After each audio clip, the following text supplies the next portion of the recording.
দেখছেন ভাই, দেখেন ইমাম সাহেবের কি সাহস, আমার জন্য কুকুরের গোস্ত পাঠিয়েছে। ভাই আমাকেও তো কুকুরের গোস্ত পাঠাইছে, চলেন আমরা সব সভাপতির কাছে যাই। চলেন।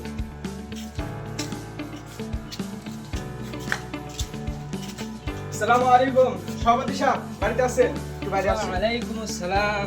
এই দেখেন মসজিদের ইমাম সাহেব কি করছে, আমাদেরকে কুকুরের গোস্ত পাঠাইছে। আমরা কি করছি? আমাকে তো ওই কুকুরের গোস্তই দিয়েছে। তাহলে চলেন আমরা সকল মিলে ইমাম সাহেবের কাছে যাই, কেন আমাদেরকে কুকুরের গোস্ত পাঠাইছে। হ্যাঁ চলেন, এর একটা ভিড় করতে। ইমাম সাহেব আছেন নাকি?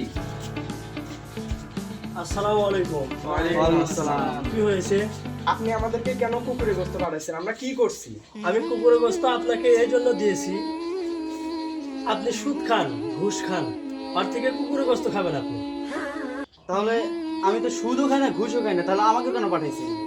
আপনাকে এই জন্য কুকুরের গোস্ত পাঠাইছি, আপনি মদ খান, গাঁজা খান, এই জন্য আপনাকে কুকুরের গোস্ত পাঠাইছি। আপনি কুকুরের গোস্ত খাবেন, তাও ভালো। তাহলে আমার দোষ কোথায়? আমি তো মদ গাঁজা সুদ ঘুষ কিছুই নেই, তাহলে আমার কি দোষ? আমাকে কুকুরের গোস্ত দিয়েছেন কেন? আপনার দোষ হলো আপনি জেনা করেন, খারাপ কাজে লিপ্ত থাকেন, আর থেকে আপনি কুকুরের গোস্ত খাবেন, তাও ভালো।